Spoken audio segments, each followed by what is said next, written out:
everybody, and welcome to Get Good with Storyline. I'm John Morley. I've been an instructional designer for a couple decades now, most recently with Genentech, now an external consultant. So if I can help you with a project, I'll find my email address to put in the chat window. Nobody knows everything about Storyline, especially me. That's why we have these workshops, so we can share what we do know. Toward that end, we are fortunate this evening to have with us to take over the latter part of this workshop. We have with us Alicia de Billy. Alicia is an instructional designer at New Ovation, where she specializes in human-centered learning experiences.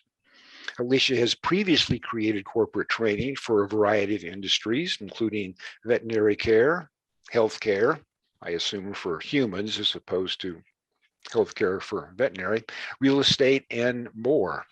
Prior to leaping into the corporate learning world, Alicia began as an adult literacy instructor for workplace English, describing herself as optimism-soaked ambition fueled by caffeine, and there are certainly worse stimulants she could choose other than caffeine. Coffee is an antioxidant. I want everybody to be aware of that. And Alicia regularly participates in the Articulate's e-learning storyline challenges where I met her.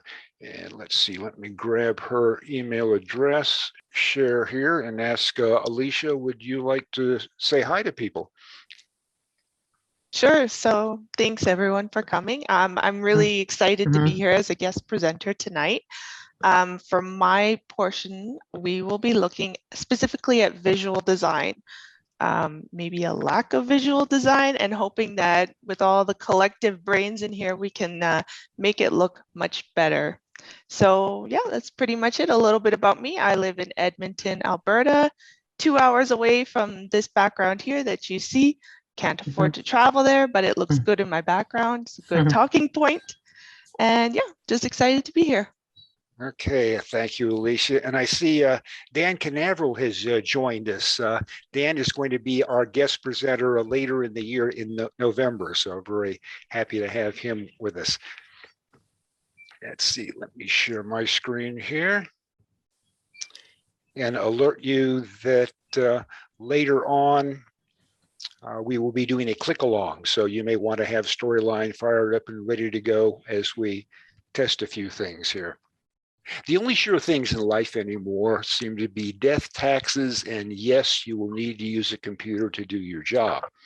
The corollary to that for us instructional designers is that yes, we will probably have to develop learning support on how to use a computer. This is how I have done it. Let me share my screen.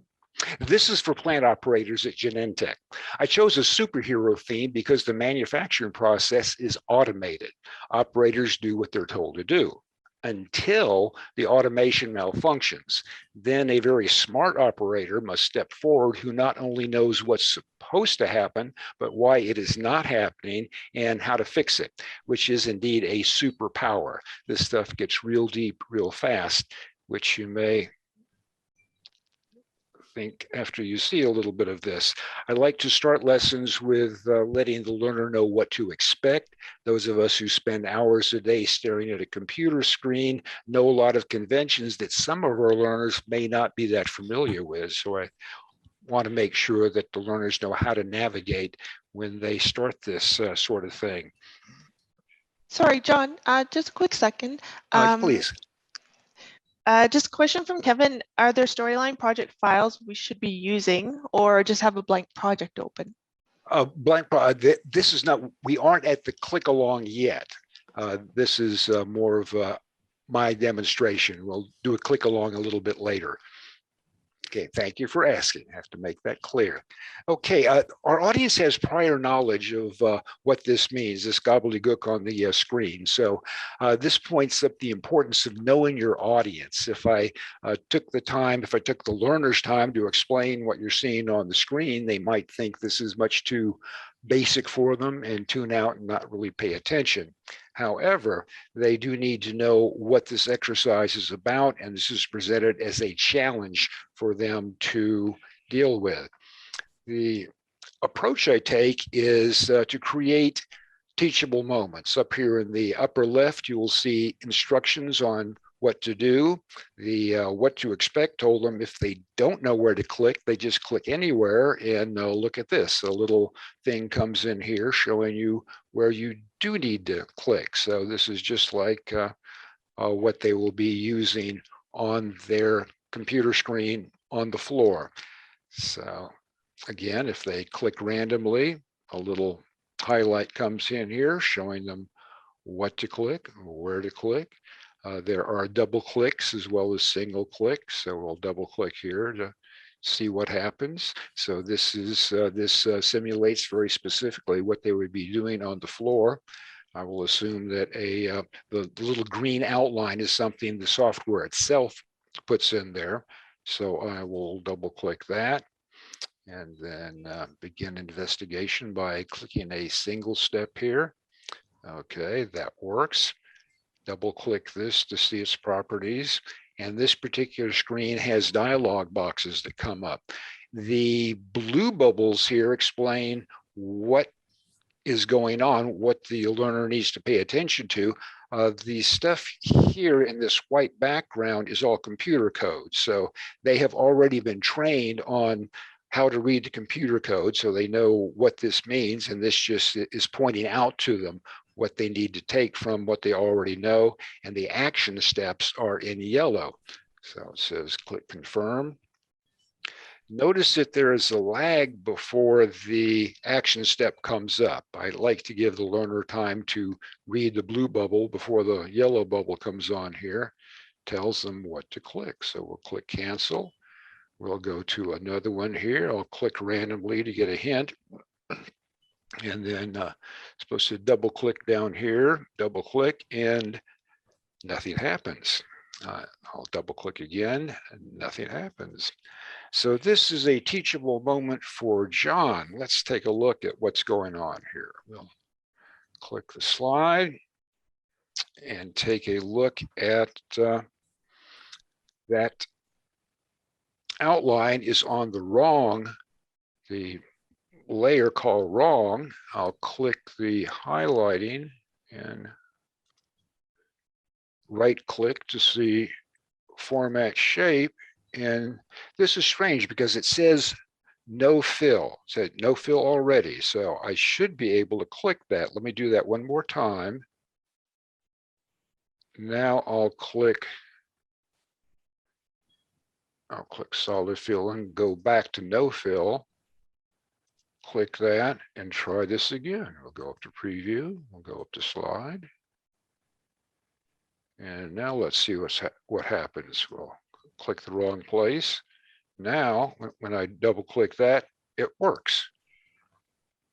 I have no idea why it works by telling it to have no fill when it doesn't have a fill in the first place, but that seems to be the way it works. Has anybody else run into that sort of inconsistency in the way Storyline works? Is that familiar to anyone, or is it a shock to you just as much as it was to me?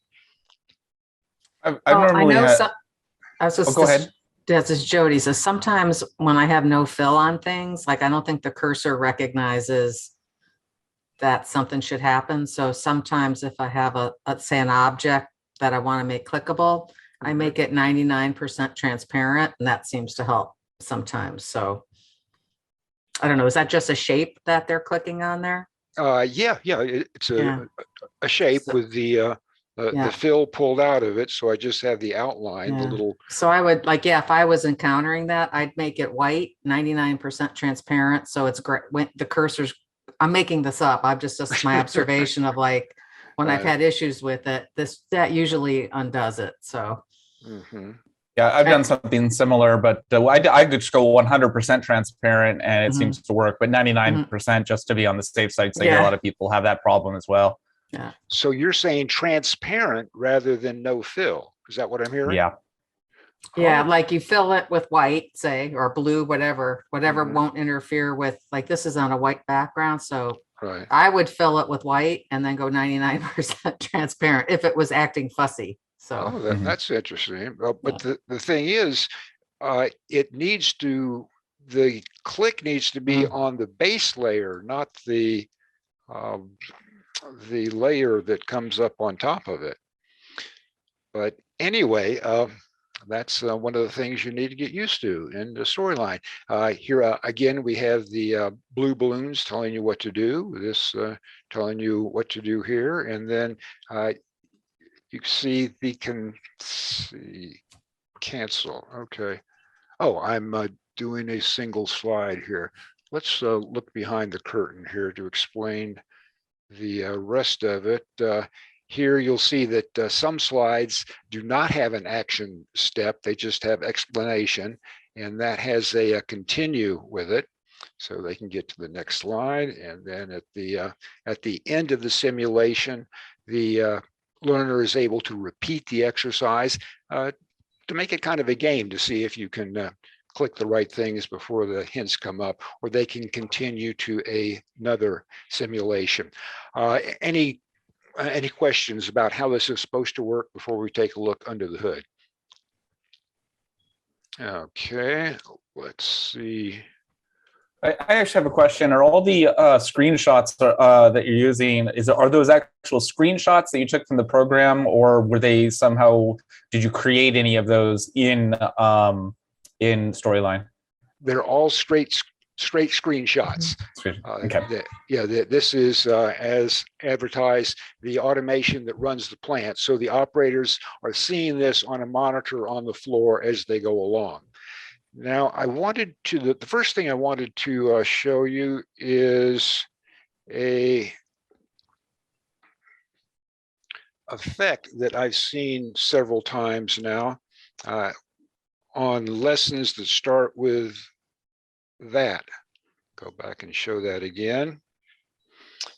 Now, as I said, I've seen this several times. This may be the hot new thing among the graphic designer crowd, or it may be a tired old cliche that I'm only now becoming aware of. But let's see. Actually, I'm getting ahead of myself. What I want to show you is, consider that a preview, a sneak preview. Let me go in and preview this. Actually, well, while that's opening, I'll explain that what the user is seeing is that large badge that opens the training here. This needs to shrink and then go up into the upper corner. Take a look at what happens here. Okay, want to take a look at how that happens. Up here, the first screen is very straightforward. It's just the badge and the background. That's you can see the background there, and then pull this up a little bit so we can see the burst background. Now the next slide, from the learner's perspective, it looks just like the previous slide. We have the blue badge there, and we have the background there. Now what's going to happen is the badge, you can see in the animation up here, is going to shrink. And you can see that in the timeline down here, it's going to shrink in 1 second. And then the user will see the little bitty, it will appear to become this little bitty thing and then go up into the corner. We're doing this because this gets so involved that we learn that the learners lose track of where they are. They don't see the forest because of the trees. So I put this thing up in the corner up here to remind them what procedure they are working on as they go along. Once this gets started, any questions about that? As this goes along? Yeah, go ahead. Do you know if there's any Articulate plugins that that help with more complex animations like that, that have kind of it preloaded, or is there a way to preload or set up a more complex animation of shrinking, moving, maybe spinning or doing something that you apply multiple times over multiple assets? Is there, or do you have to do those each individually to match? Well, there's a whole bunch of up here in the upper left-hand corner. There's a whole bunch of different stock animations, and then you have in the click along. I'll go through this a little bit more, but there are once you select an animation, you can see have a lot of control. And over here on the add motion path, you have a lot of flexibility here. And that's kind of what I'm talking about. When you have multiple like animations plus motion pads combined into one thing, like you kind of have there, because you have it shrink and move. So those are multiple animations. Is it possible to preload that as a kind of a quick access instead of just doing each one for every single time you run into that particular animation? No, there isn't. Okay, I see shaking head. No. Unfortunately not. What you can do is in the triggers here, you can set something up here so it triggers when a object intersection happens, or else an animation completes. So if you have I think there's also an animation painter as well that could possibly do that. Yeah. Where is an animation painter?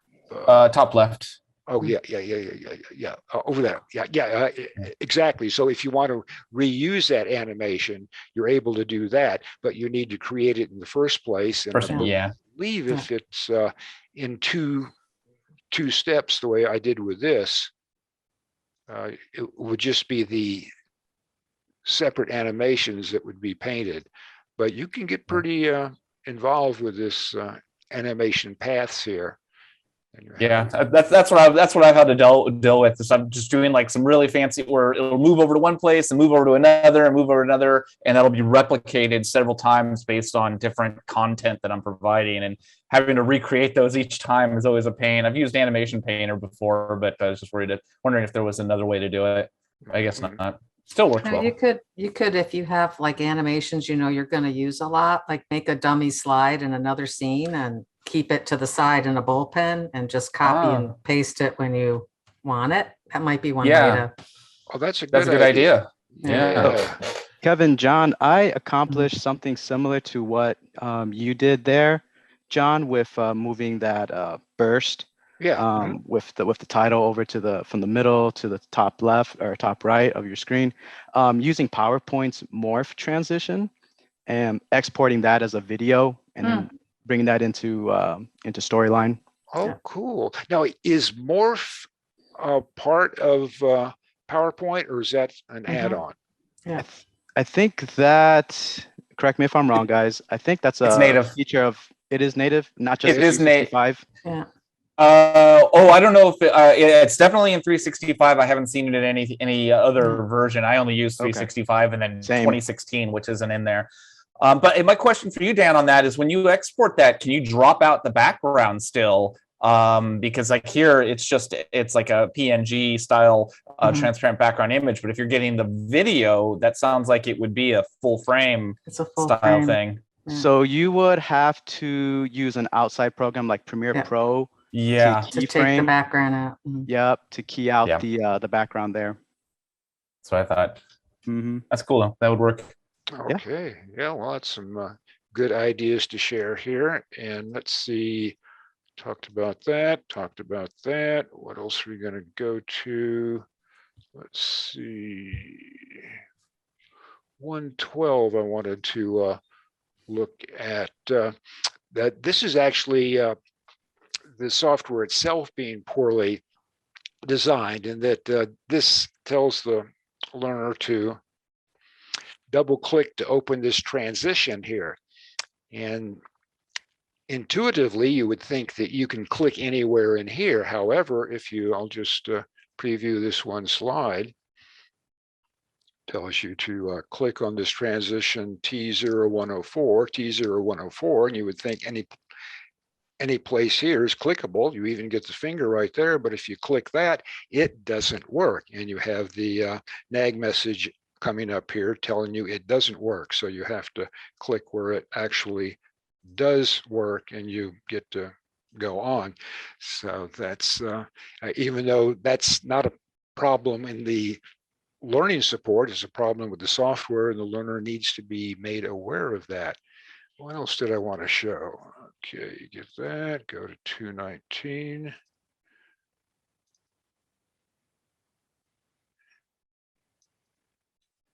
And this was a teachable moment for John here.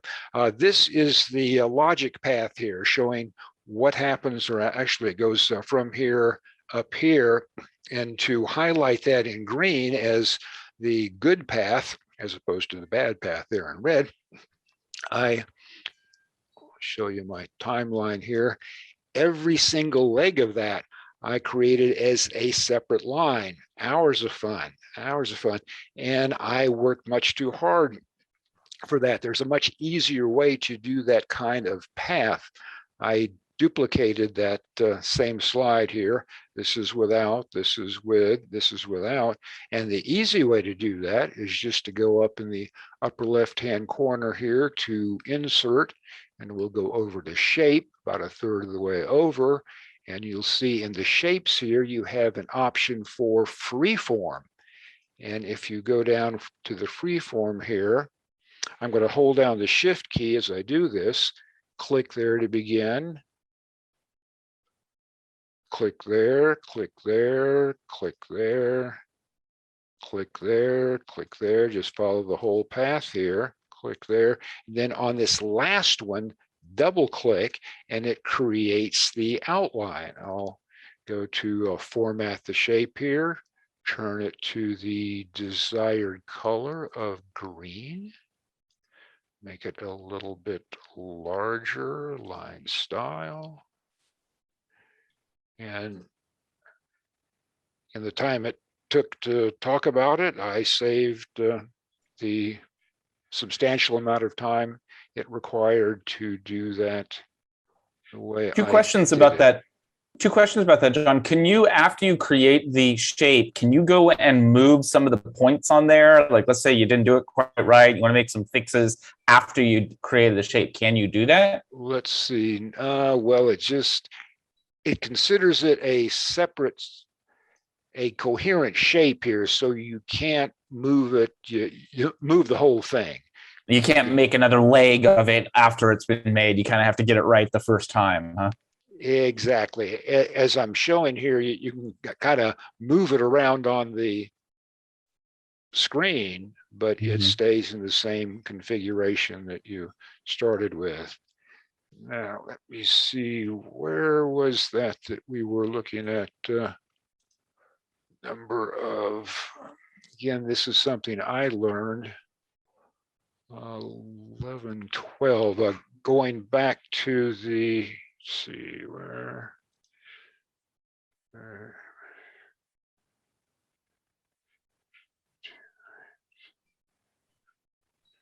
let's just go to the one I was using as an example.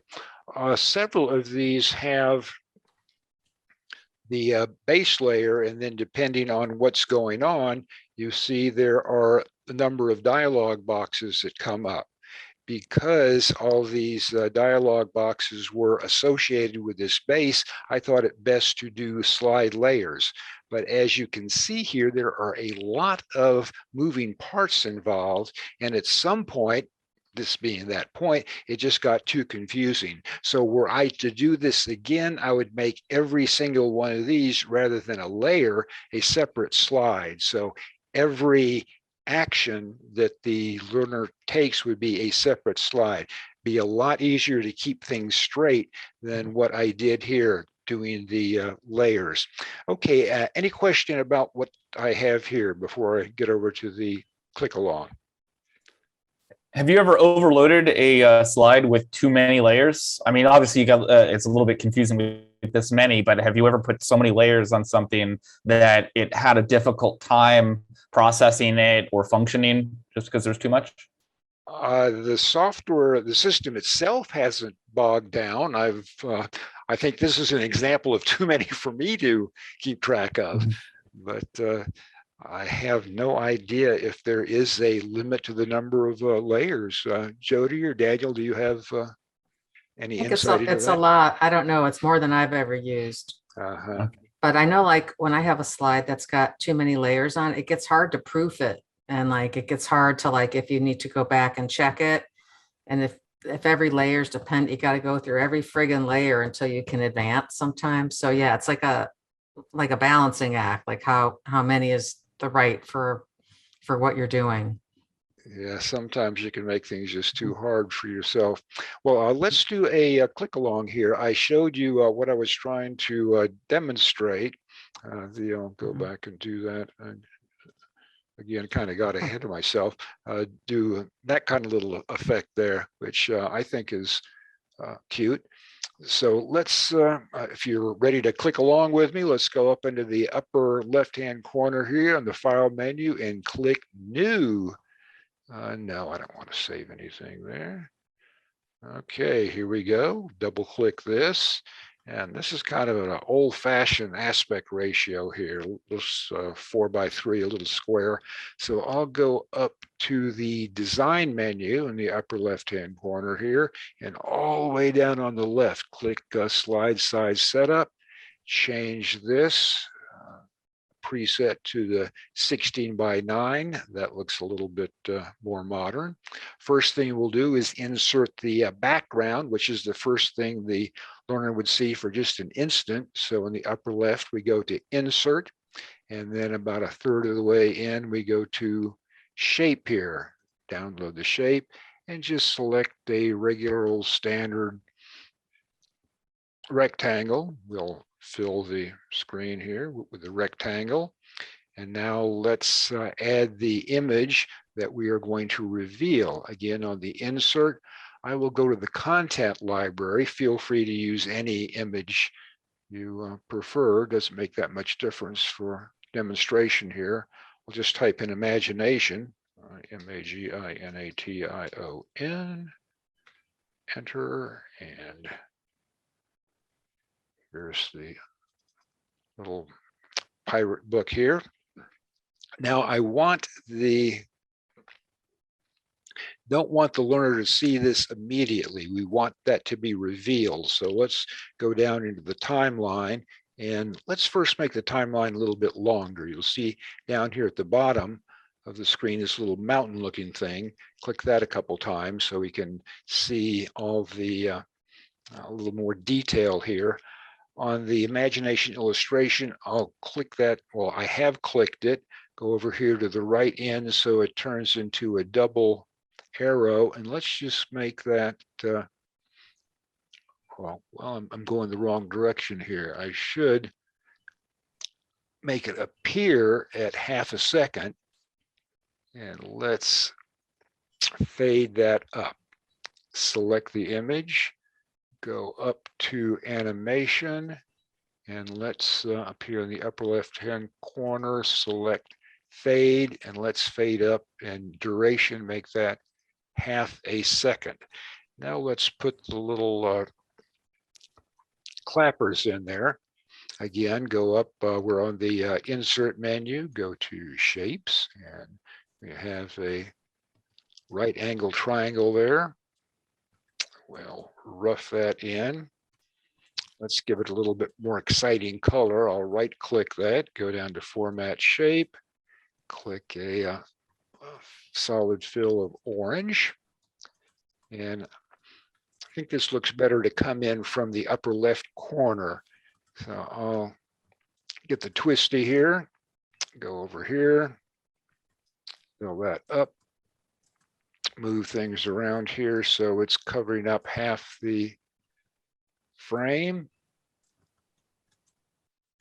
and put in the animation now. With that selected, we will go up to animation. We want this to fly in.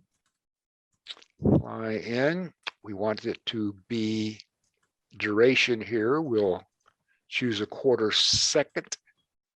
And in terms of where it flies in from, we will have the top left. Now let's do the animation here for going out, the exit animation. We will choose fly out. The effect option, we will go to the top left and do that in half a second, in a quarter second. Now that we have the programming in there, let's move this thing back on the timeline here. As I was doing earlier, we'll go to the double arrow here and pull this back to half a second. Let's move the underline image to 3/8 of a second. Then we have all of our animation. We have the time. So let's just duplicate that. I'm clicking on the orange thing. We'll do a Control-C, Control-V. Now let's use the twisties here. We see the twisties on the right hand here, right-hand side circle. We'll just move that around, move it up here, and that will be ready to go, except that we have to, let's hide the first one so we know what we're doing. Okay, so in animation, we will have to select that so we can see the animation. Now we're going to fly in from, whoops, it has fly in already. Fly in effects, we're going to fly in from the bottom right, and we are going to fly out to the bottom right. So any questions of what we're doing so far? Let's see what happens. Go up to preview this slide, and there we go. Let's take a look at that again. All right, any discussion, any questions about what that was all about? Okay, with that, I will stop sharing my screen and we will turn things over to Alicia to please enlighten us. Sure. So like I was saying earlier, I thought it would be fun just to take a bit of time and talk about visual design. So I'm curious for everyone in here, how would you rate your visual design skills and storyline, with 5 being I'm amazing, I can teach everyone here what to do, and 1 being terrible? Either with your fingers or in the chat, or you want us up. to put that in the chat? Okay. I'll go up to 1. 0. Okay, so Dan is feeling pretty good about it, and everyone's a little I think everyone can improve their visual design skills. It's one of those things that you could spend 50 years on. Yvonne has a 0. I think often we're forced to be, I've operated as a one-person team during a lot of my career, so I was forced into being a graphic designer. And so it used to be that every instructional designer had their own graphic designer, and then somewhere along the ways that just sort of changed. I'm back to that old situation now, and I have to admit it's quite cool, but realistically, most of us are not in that situation anymore. So what I wanted to do was talk a bit more about CRAP and how we use CRAP to do amazing visual design. And I'm wondering who knows what that means. I know some of you do. Anyone? That's Robin Williams, CRAP. It's an acronym. So it is a very easy way to think of visual design principles. So it is contrast, repetition, alignment, and proximity. Most people think visual design is complicated, but it's actually the opposite. The more complicated you try to make it, the worse it's going to look. The really good visual design is actually really simple. And it's always based on these 4 principles. Okay. So I thought it would be fun to, instead of looking at beautiful visual design, to look at something that is just super ugly. And if it looks like anything you've ever seen before, I'm sorry, but this is ugly. So this is based off of not a real course, you know. It's a real course, unfortunately. And I thought it would be fun to take a look at it and see how we could apply that idea of crap to make it better. So the first aspect of it is contrast. So that's making sure that not only people can see things, like we're not talking just about accessibility, but that the contrast makes it look good too. So it can be both of those things. For alignment, that is, everything sort of lines up. Things aren't, off. Because we want the eye, and this is not just visual design, this is also instructional design. We want the eye and the brain to not have to work to think about where they're seeing those things. And then, oh wait, I said alignment. So I'm starting with R, repetition. We want things to be the same. We don't want to use one header in one place and then this different color for the same header and this and that. And then for proximity, things that belong together should stay together. And it sounds obvious, but it doesn't always happen. So it's something that we can always keep in the back of our mind. So if you are thinking of crap right now, just looking at this opening slide, that is a very real project that some poor souls were exposed to. What do you think you would change? Just whatever comes out of your head.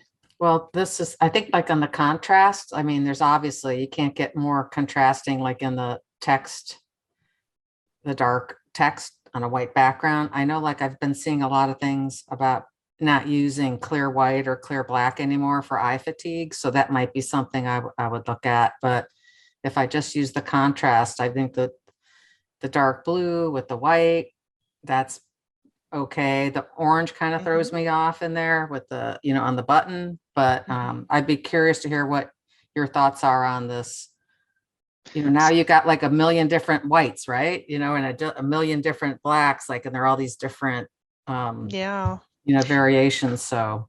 And so the orange is a tricky one because technically black on orange is accessible and white on orange is not. But anyone you talk to, they see black on orange.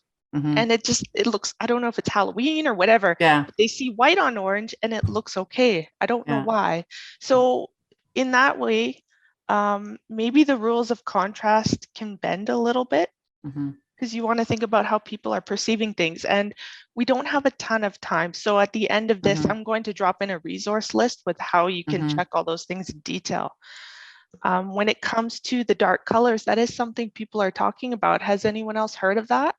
That black, like pure 6-digit 0 is too hard on the eyes. And then the FFFFFFF is too hard on top of it. So. Right. Yeah. That's what I've been aware of as well. So I try to never use pure white for a text background. I like to start using 33333. Instead of pure black. And that seems to strike a good balance. You want to make sure that anyone can read it, but it can be harsh. It can be. And depending on who your audience is, maybe you even want to offer a lighter dark version of the course if that comes within the scope of the project. Something I see here that's a little distracting is the differentiating gradients throughout the layers. We got a gradient in the background that's a different gradient than the click here, and then it's solid on the white. It's just a mix of gradients that is confusing and kind of exhausts me looking at. And so that's where we're looking at repetition. And fonts as well. It looks like the fonts are different. Too many different fonts. There is going to be different fonts, and when you look at, like, gradient itself is fine, but when you start using different ones, that's when you're violating that repetition rule. So that's just something to keep an eye on. Here's the Alicia, next one. Can I ask you a question before you go on then? So what's Sure, your thoughts on, I'm just looking at the readability. So sans serif and serif. So sans serif for the, nice bold headline, even though you don't want to think about terminating employees. I know probably a better way to say that these days, but serif, for a lot of text so that it's, like your eye is, I always go back and forth on this. Like, I don't always follow. I just wondered like what you thought about that. So the standard rule, if there is one, is that serif is great for paper and sans serif is great for text. Oh, sorry, for computer screens. Yeah. I would say be very careful about when you use it. When people see serif on computer screens, they tend to think of it with newspapers or newspaper blogs. For online modules, I would probably go with sans serif just for readability. That's just my thought. I try to use serifs for only when depicting text that someone would see elsewhere, but not as being like, here's like a prompt that you might see. Then you might have serif font there, but otherwise as a straight content delivery font, no. And there are no real rules. Like there's suggestions, but there's no law book anywhere. So at some point you have to really think who your audience is and if it's fine, because it's okay to break the rules too. There's nothing wrong with breaking the rules, and sometimes it's fun to do that. It really just comes down to what's your gut feeling at that time. You know, don't be afraid, but there are some standard rules maybe to fall back on if you're not sure. And so here is a beautiful slide that, by the way, the instructional design on this course also sucks. I know that too, but we're only looking at the visuals for now, and I have a better example to show after. So immediately, what are you seeing wrong here? Contrast. It's kind of hard to focus. Like there's multiple things to focus on. The photograph in the background with the character, and it's kind of like your eye doesn't really know where to go. Yeah, clutter. Clutter. And what do you think of the stock photo? Like, do you think it's a good photo? Mixing two different, like mixing realistic pictures with animations is a little weird. But it doesn't, like I was too, like then the picture doesn't look like it's consistent with the topic. I mean, if I were gonna have to like talking about dismissal with dignity, I might show two people having a nice conversation, but it kind of looks like they're celebrating or fist bumping. It's hard to see because the box is right in the middle of whatever's happening. So you're right. We're dismissing someone with dignity, right? It is. It is fish bumping. Look at all the teamwork you're going to miss out on. We got through it. We dismissed that person with dignity. And so there's the lesson of really be intentional with your photos. You know, just don't look business photo. Yeah. Because it might not go. And then, like you were mentioning, the character with the photography. Yeah. This can be done. It can be done, and people do it, but be very careful because most of the time it just doesn't match up. There's that repetition. Repetition is not just about like headers looking the same, but repetition in the visuals that you use. And then the most obvious one, this is horrible to read. This would be very hard for people to read. Even with, I have pretty good eyes, this hurts. And we don't want people having to strain for doing anything. And so now we have our beautiful assessment. Why is it placed like that? It looks like there should be like an image to the left. It's like oddly placed. It's just blah. And it's also, does it have to be this? Like, does it have to be a quiz? Is there another way of doing it or another way of making it look? I will have that in the better example that I have, but what do you think would be a better way of assess? Because you can see what the questions are, quickly tell them they're terminated and tell them what's next, or send them a Zoom link. What was it? The company, was it Better that did that? Laid off 900 people on a Zoom link, or tell them at their desk during lunch. Is there a better way we can use visual design? You could use, I mean, I'm not really good enough, but I know in Rise, they have that whole, the interaction part makes it a little more personal almost. Do you know what I'm talking about? Where it's like the person and they're asking the questions and it's something like that. It's a little more personal and more interaction. Well, Sarah, you talk about Rise, they have a block that's like a flashcard. If you were using that, you could say, what's a good way to terminate an employee? Like, and have different you could make it an interaction rather than a quiz. So that when you said Rise, that was the one I thought, oh, you could put it in that one. So. And go ahead. I like icons. So using an icon to represent each of these with maybe a little bit of text, but that's so clickable icons that maybe even interact with them too, you know. For sure. And this is a pretty deep topic. Like if you're an HR person taking this course, you're going to have to do this. This is, you know, you don't want to sit there and flip through your notes and what to do. Like you want to maybe use that visual design to immerse that learner into this situation to make that choice instead of just a quiz. Like when you think back, okay, I pressed button B. Okay, then button B is what I need to say here. No, that's not really how the performance is going to happen. So in that way, you might want to pull in some element of visual design to help support you in this. And when I show the example, you'll see what I mean. Alicia, could you please wrap this up in about 5 minutes or so we have a few minutes at the end? Sounds good. So there's my ending slide there. And what I will do now is I will pull up my better example, which is not perfect either. It can always be revised, but it is, come on, you. Do not let your 10-year-old play on your computer. Okay. So here is the real course after it's been changed. So as you can see, there's a lot less going on. And as you can see, we have real people now because these are real people making real, doing real things that can be pretty harsh. So what we want to do is use those visual design elements to bring our learner into it. So we're going to be following, where is she? This is your HR person. That's who she is. So very simple. They always wear nice scarves like that. Well, they always look good. She's a model. So here we're using the more of an instructional design to bring the person into what's happening. Here is the hiring manager.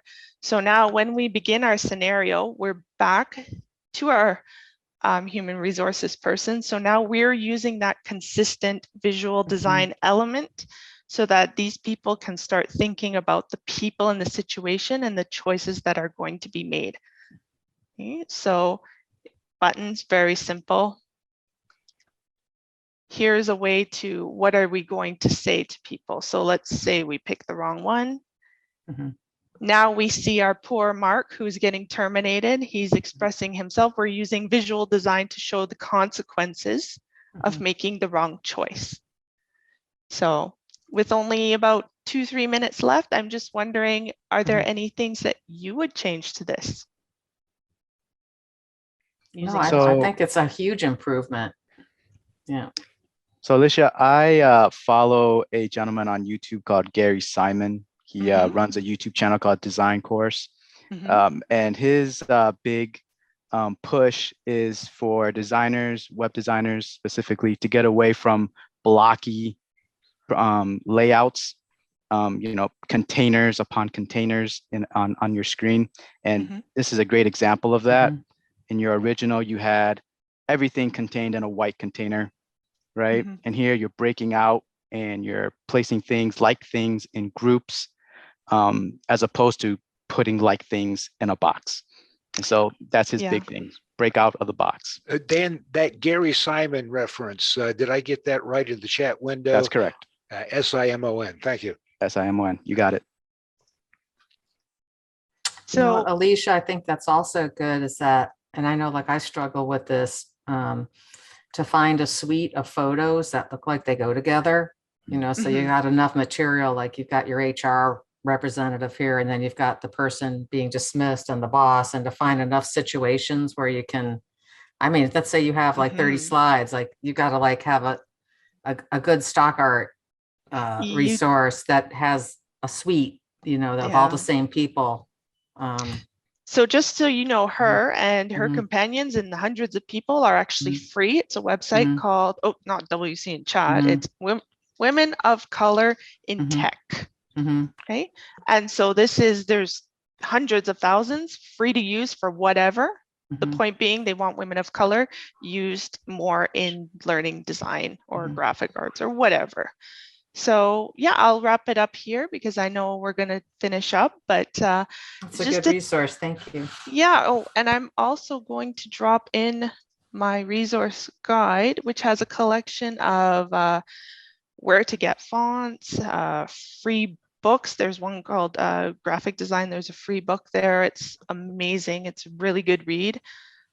Stock art, all sorts of things that you can use to simplify your visual design, but to make it better by simplifying it and using craft. Can I ask a quick question about photo usage? Using images like you have here with a background versus the cutout people that are often available as I'm not even sure if Articulate has them as stock images. I know PowerPoint does. What's your preference? What considerations should be made when choosing images, the cutout versus full images with backgrounds? So my number one preference is always of real people doing real things, if it's possible to do it. If it's not, and we all know that this happens, I would not be too fussed about what the background is versus cutout, as long as the person represents what's really going on in the situation. To be thoughtful about your stock art, more so than the background, because you can always edit things out of the background or add backgrounds, but just the facial expression. Do they represent the learners or the people in the situation? So any discussion on what you would like to see us do going forward? I know something I'd like to see. This kind of like been on my mind, and I don't know of who would be the right person to do this, but I know everybody's got this, accessibility is such a big issue. And the hardest thing for me on accessibility has been understanding what it's like to use a screen reader and knowing what it feels like to not be able to rely on your eyes. And I've asked many times in the Articulate community, does anybody have an example of a course that's really a really good example of a course that's well done, that a screen reader it's all set up for a screen reader? Because I have one and I don't even know like what one should sound like.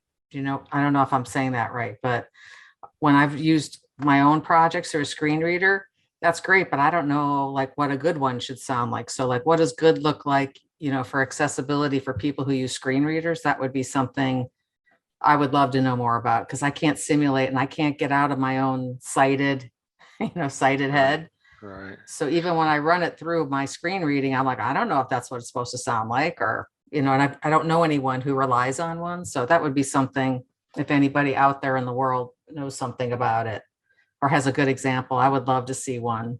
Any suggestions for a resource that we could rely on? We could ask? Bella Gaitan on LinkedIn. Oh, if she doesn't do it herself, she'll know who does. Yeah. Could you write that into the chat window so I could research that a little bit? I'll see if I can line somebody up as a guest presenter. Yeah. So, I mean, like, I know, like I started just myself, like trying to make sure I'm, using like keystrokes, and like I check all my projects now to see like if that works, but I didn't realize how hard it would be to put myself in the seat of somebody who's using a screen reader to understand like what is that experience even like. I would love to just, if I could sit with somebody for like an hour who uses it, I would love to just watch them use it. But that's just something that's been in my head lately. Right, it's really that sounds hard. like a good topic for next time. It's a hard. I mean, maybe if none of us know any. I mean, Bella, I know from Twitter because I follow her on Twitter. Even just to have a file that someone says this one's perfect, run it through a screen reader so I know what it sounds like, that would be great. But every time I ask people, that I never get anything. It's just like, oh, that must be great. Send me that file. Give me 3 slides? And I just want 3 slides so I can experience it. And I never get anything from anyone. All right. Okay. Well, I'll try to research it, and if any of you have ideas on how to find somebody who can enlighten us a little bit more on this, that would be appreciated. We already have a topic lined up for next month. What's the next one? Do this on. That is going to be triggers. I'm going to be talking about triggers, and I'm not sure what our guest presenter will be doing, but very interesting world travel for a lady. So I'm looking forward to hearing from her. Great. So let me share my screen here to say good night to everybody, and thank you all for joining us. Good night. Bye. Thank you, John. Thanks, Alicia. Look forward to Dan's when it comes up. So thank you. Thanks. Bye. Thank you, everyone. Bye. Thank you, everyone.